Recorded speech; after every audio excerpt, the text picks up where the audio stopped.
এরপর একটা পয়েন্ট আছে ওয়াল কদরি খায়রিহি ওয়া শাররিহি, তাকদীরের ভালো মন্দ। এখানে জাস্ট অল্প কিছু কথা বলছি। কিছু কিছু বিষয় আছে তাকদীরে যেগুলো কনস্ট্যান্ট ফিক্স, এগুলো কখনো পরিবর্তন হবে না। যেমন জীবন, আপনার মৃত্যু, আপনার হায়াত ইত্যাদি ইত্যাদি। কিছু বিষয় আছে যেগুলো ঝুলন্ত, মুআল্লাকা, এগুলো ভালো কাজ দিয়ে পরিবর্তন হয়, দোয়া দিয়ে পরিবর্তন হয়, নেকির কাজ দিয়ে, তাকওয়া দিয়ে পরিবর্তন হয়। যেমন কেউ যদি আত্মীয়তার সম্পর্ক বজায় রাখে, তার রিজিক বাড়বে, তার হায়াতে বরকত হবে। এই যে কোরআনের কথা বললাম, কেউ যদি কোরআন বেশি বেশি তেলাওয়াত করে, কোরআন নিয়ে বেশি বেশি গবেষণা করে, তার হায়াতে রিজিকে বারাকা আসবে। কেউ যদি প্রতিবেশীর খোঁজ খবর নেয়, পিতামাতার সেবা করে, মা না থাকলে খালার সেবা করে, তারও বারাকা আসবে। কেউ যদি বেশি বেশি দোয়া করতে থাকে, আল্লাহর কাছে প্রচুর দোয়া করে, খালি দোয়া আর দোয়ার উপর থাকে, দেখবেন ও বিপদ আপদে কম পড়বে। আর বিপদ আপদ আসলেও দেখবেন আল্লাহ পাক গায়েবী মাদাতে দেখবেন কোনো না কোনোভাবে তাকে সেভ করে ফেলছেন। কারণ দোয়া দিয়ে তাকদীর পরিবর্তন হতে পারে। আর কিছু বিষয় কনস্ট্যান্ট, এগুলো পরিবর্তন হবে না। এখানে কিছু মানুষ বলেছে তাকদীর বলতে কিচ্ছু নাই, মানুষ যা করবে তাই পাবে। তাকদীর বলতে কিচ্ছু নাই, মানুষ যা কাজ করবে সেটাই মানুষ পাবে, মানে মানুষের কর্মের স্বাধীনতাই চূড়ান্ত। তাকদীর বলতে আসলে কিছু নাই। এদেরকে বলা হয় কাদারিয়া। কি বলা হয়? কাদারিয়া। নবীজি বলেছেন এরা যদি মারা যায় জানা যায় যাবে না, এরা যদি অসুস্থ হয় দেখতেও যাবে না, এরা হচ্ছে এই উম্মতের মাজুস, অগ্নি পূজারী। এরকম মানুষ আছে তো আমাদের মধ্যে, তাকদীরে বিশ্বাস করে না, মানুষের কর্ম যা তাই হবে। এটা দলিলও আছে আবার কোরআনে, ওয়ালাইসা লিল ইনসানি ইল্লা মা সাআ, মানুষ তার চেষ্টার বাইরে কিছু পাবে না। এটা হচ্ছে গরুর লেজ ছাগলের পিছনে লাগানো, আর ছাগলের লেজ গরুর পিছনে লাগানো, বাতিল কিয়াস, ইবলিসের মতো। আর একদল আছে যারা মনে করে কর্মের স্বাধীনতা বলতে কিচ্ছু নাই, তাকদীরই সব, যা আছে ভাগ্যে তাই হবে। আমার কাজের কোনো স্বাধীনতা নাই, আল্লাহ চাইলে ভালো করতে পারবো, না চাইলে পারবো না। চুরি করছি কেন? আল্লাহ তাকদীরে লিখছিলেন তাই চুরি করছি। জেনা করলাম কেন? ঘুষ খাইলাম কেন? দুর্নীতি কেন করে? আল্লাহ লিখছেন তাকদীরে তাই, আমার তো কিছু করার নাই। ওমর রাদিয়াল্লাহু আনহুর কাছে এরকম একজন ব্যক্তি আসছিলেন, একদিন বলছিলাম আমি, এসে বলছে আমি তো চুরি করি নাই, আল্লাহ তাকদীরে লিখছেন তাই আমি চোর হয়েছি। ইবনুল খাত্তাব তিনি বললেন যে ঠিক আছে, কোনো সমস্যা নাই, যে আল্লাহ তোমার তাকদীরে লিখেছেন তুমি চুরি করবা, সে আল্লাহ আমার তাকদীরে লিখেছেন আমি তোমার হাত কেটে ফেলবো। এই আর কি। এদেরকে বলা হয় আবার জাবারিয়া। এদের নাম কি? জাবারিয়া। এদেরও দলিল আছে, আম লিল ইনসানি মা তামান্না ফালিল্লাহিল আখিরাতু ওয়াল উলা, মানুষ যা চায় তাই কি সে পাবে?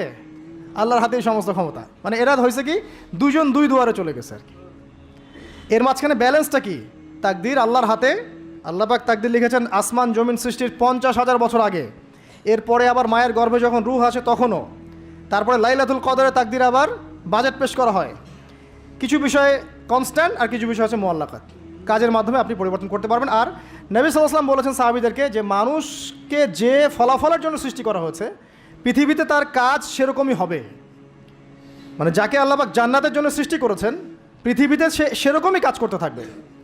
যাকে আল্লাহ পাক জাহান্নামের জন্য সৃষ্টি করেছেন বা যার তাকদীরে লেখা আছে সে জাহান্নামে যাবে, পৃথিবীতে তার কাজও তেমনই হবে। সূরা লাইলের মধ্যে দলিল আছে। এই 6টা বিষয় হচ্ছে ইমানের পিলার, মনে থাকবে ইনশাআল্লাহ। আল্লাহর প্রতি বিশ্বাস, মালায়েকা, কুতুবিহি ওয়া রুসুলিহি ওয়াল ইয়াউমিল আখির ওয়াল কদরি খায়রি ওয়া শাররি। এই 6টা পিলারকে মনে বিশ্বাস করা, মুখে স্বীকার করা আর কাজে বাস্তবায়ন করার নাম হচ্ছে ঈমান। মনে থাকবে ইনশাআল্লাহ। মনে বিশ্বাস, মুখে স্বীকার আর কাজে বাস্তবায়নের নাম কি? ঈমান। শুধু মনে বিশ্বাস করি, কাজ নাই, ঈমান আছে? ঈমান আছে, নামাজ পড়ি না, চলবে? চলবে না। এখানে 2টা দল আছে, ভালো করে বোঝেন এই জায়গাটা। এক দল হচ্ছে মনে করে জাস্ট মুখে লা ইলাহা ইল্লাল্লাহ একবার বললেই জান্নাত। কথা বুঝতে পারছেন? এদেরকে বলা হয় মুরজিয়া। কি বলা হয়? মুরজিয়া, মানে শৈথিল্যবাদী। আরেক দল আছে যারা মনে করে মানুষ কবিরা গুনাহ করলেই কাফের হয়ে যায়, এদেরকে বলা হয় খারেজি। কি বলা হয়? খারেজি। পৃথিবীতে যত দেশে দেশে এই যে জঙ্গিবাদ ছড়িয়ে পড়েছে, এর মূল আকীদা হচ্ছে এই যে খারেজি আকীদা, যারা মনে করে যে কেউ যদি কবিরা গুনাহ করে কাফের হয়ে যাবে, অতএব তাকে মারা জায়েজ আছে। এই জন্য তাকে মারা, তার রক্তকে হালাল মনে করা, তার সম্পদ লুটে নেওয়া, এগুলো ওরা জায়েজ মনে করে, নেকির কাজ মনে করে। এটা খারেজি আকীদা। আর মাঝখানের আকীদা হচ্ছে আহলে সুন্নাহ ওয়াল জামায়াতের আকীদা। সেটা হচ্ছে মনে বিশ্বাস, মুখে স্বীকৃতি, ঠিক আছে, এটা বেস। আর কাজ হচ্ছে ফুরু বা শাখা। কাজ করতে গিয়ে কারো ভুল ত্রুটি ভালো মন্দ হতে পারে, যদি কেউ কবিরা গুনাহ করে ফেলে তার জন্য তওবার দরজা খোলা আছে, সে কাফের হয়ে যাবে না, হায়েস্ট সে বরং ফাসেক বা জালেম হতে পারে। এই অবস্থায় মারা গেলে আল্লাহ তার বিচার করবে। এই হচ্ছে আহলুস সুন্নাহ ওয়াল জামায়াতের আকীদা। এরপরে ওই ব্যক্তি বলেন আপনি সত্য বলেছেন। আবার প্রশ্ন করলেন মাল আখবিরনি আনিল ইহসান, ইহসান কাকে বলে? নবীজি উত্তর দিলেন আল ইহসান আন তা'বুদাল্লাহা কাআন্নাকা তারাহ। তিনি বললেন ইহসান হচ্ছে তুমি এমনভাবে আল্লাহর ইবাদত করবে যেন তুমি আল্লাহকে দেখতে পারছো। ওয়া ইল্লাম তাকুন তারা ফাইন্নাহু ইয়ারাক, তুমি যদি আল্লাহকে দেখতে না পারো বিশ্বাস রাখবে আল্লাহ তোমাকে দেখছেন। এই যে এই কনসিয়াসনেস, আল্লাহ কনসিয়াসনেস নিয়ে ইবাদত করার নাম হচ্ছে ইহসান। ইহসান যে ব্যক্তি আয়ত্ত করতে পারবে সে হবে মুহসিন, মুসলিম, মুমিন, মুত্তাকি, মুহসিন, একদম হাইয়েস্ট লেভেল। তাহলে এই হচ্ছে ইহসান। ইহসান যার মধ্যে থাকবে সে কিন্তু পাপ করতে পারে না খুব একটা। খেয়াল করে দেখেন, আন তা'বুদাল্লাহ কাআন্নাকা তারা, তুমি এমনভাবে আল্লাহর ইবাদত করবে যেন তুমি স্বয়ং আল্লাহকে দেখতে পারছো। আল্লাহকে যদি কেউ দেখতে পারতো সে কি কখনো আল্লাহর বিরুদ্ধে যেতে পারতো? এই বিষয়টাই হচ্ছে ইহসান। আর আল্লাহকে কেউ এই দুনিয়ায় খালি চোখে দেখতে পারবে না। এই জন্য আল্লাহ রাসূল বলেছেন যে ওয়া ইল্লাম তাকুন তারা, তুমি যদি তাকে দেখতে না পারো ফাইন্নাহু ইয়ারাক, তিনি তোমাকে অবশ্যই দেখছেন। আল্লাহকে হাজির নাজির জেনে ইবাদত করতে হবে। আল্লাহ পাক তৌফিক দান করুন, আমিন। প্রত্যেকটা কাজ, নামাজ, রোজা, হজ, যাকাত, জিকির, আজকার, তাসবিহ, তাহলিল, সব কিছু, ব্যবসা বাণিজ্য, চাকরি বাকরি যা আছে সব আল্লাহকে হাজির নাজির জেনে করলে মানুষ হারাম থেকে বেঁচে থাকতে পারবে ইনশাআল্লাহ আযজা ওয়া জাল। চতুর্থ প্রশ্ন করেছেন এই ব্যক্তি, আখবিরনি আনিস সাআহ, আমাকে কিয়ামত সম্পর্কে বলুন। নবীজি বলছেন মাল মাসউলু আনহা বিআ'লামা মিনাস সাইল, এই ব্যাপারে প্রশ্নকারী আর যে উত্তরদাতা এর বেশি কেউ কিছু জানে না। যাকে জিজ্ঞেস করা হচ্ছে আর যে জিজ্ঞাসা করছে তাদের জ্ঞান সমান। আমি আসলে জানি না কবে কিয়ামত হবে। কেউ জানে কবে কিয়ামত হবে? সূরা লুকমানের শেষে আছে না, ইন্নাল্লাহা ইনদাহু ইলমুস সাআহ ওয়া ইউনাজিলুল গায়স ওয়া ইয়ালামু মা ফিল আরহাম ওয়া মা তাদরি নাফসুম বিআই মাযা তাকসিবু গাদা ওয়া মা তাদরি নাফসুম বিআই আরদিন তামুত। পাঁচটা বিষয় আল্লাহ ছাড়া কেউ জানে না। কিয়ামত কবে হবে, বৃষ্টি কখন কোথায় বর্ষিত হবে, আগামীকাল কোন নফস কি অর্জন করবে কি হারাবে, কার মৃত্যু কোথায় হবে, এগুলো আল্লাহ ছাড়া কেউ জানে না। তো এই জন্য তিনি বলেছেন মাল মাসউলু আনহা বিআ'লামা মিনাস সাইল, এই বিষয়ে জিজ্ঞাসিত ব্যক্তি প্রশ্নকারীর চেয়ে বেশি জানে না। তিনি থেমে যান নাই প্রশ্নকারী, তিনি বলছেন আখবিরনি আন আমারাতিহা, আচ্ছা আপনার তো জানা নাই এক্স্যাক্টলি কবে কিয়ামত হবে, তাহলে আপনি বলেন এর কিছু আলামত বলেন, সাইন্স বলেন।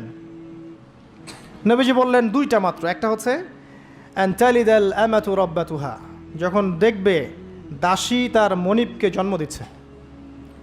দাসী তার মনিবকে জন্ম দিচ্ছে মানে ন্যায় অন্যায়, সত্য মিথ্যা, হালাল হারামের মানদণ্ড উল্টে যাবে, দুনিয়া উল্টা পাল্টা হয়ে যাবে আর কি। দাসী কি মনিবকে জন্ম দিতে পারে? মানে মানদণ্ড কি হবে? উল্টে যাবে। আর একটা ব্যাখ্যা হচ্ছে ওলামায়ে কেরাম করেছেন যে পিতা মাতাদের সাথে শেষ জামানায় দাস দাসীর মতো আচরণ করা হবে। এটাও ঠিক আছে ব্যাখ্যা। একটা আধুনিক ব্যাখ্যা হচ্ছে যে সত্যিকার অর্থেই দাসী মনিবকে জন্ম দিবে। কিভাবে? ফ্যামিলিস্ট রেভলিউশন এবং রিবার কারণে। ফ্যামিলিস্ট রেভলিউশনের কারণে মেয়েরা এত বেশি বস্তুবাদী হয়ে যাবে যে তারা সন্তান জন্ম দেওয়ার ফুরসত পাবে না। এই যুগটাকে আসছে, সন্তান জন্ম দেওয়ার ফুরসত পাবে না। এটা অন্য কান্ট্রিগুলোর দিকে তাকায় দেখেন, এটা অ্যাভেলেবেল হচ্ছে। তখন দরিদ্র রাষ্ট্র থেকে দেখা যায় মেয়েদেরকে হায়ার করতে হয়, গর্ভ এখন হায়ার করা হয় সন্তান জন্ম দেওয়ার জন্যে। সেখানে কি হবে, এক ব্যক্তির স্পার্ম, শুক্রাণু সেখানে ইনজেক্ট করা হবে। 9 মাস এখানে সন্তানটা বড় হবে। এই 9 মাস তাকে মাশাআল্লাহ খুব ভালো খাবার দাবার দেওয়া হবে এই মহিলাটাকে। এরপর সেই মহিলা সন্তান জন্ম দিবে। দেওয়ার পরে তার ডিউটি শেষ, তাকে তার পারিশ্রমিক দিয়ে দেওয়া হবে এবং সে তার জায়গায় চলে যাবে। তো সে কাকে জন্ম দিয়ে গেল? সে মনিবকে জন্ম দিল। দাসী তার মনিবকে জন্ম দিল। সুবহানাল্লাহ। এই যুগ না থাকলে এই ব্যাখ্যা বোঝা যেত না। এই সুন্নতের, এই জাহেলি সুন্নতের সবচেয়ে বড় দৃষ্টান্ত হচ্ছে সিঙ্গাপুর।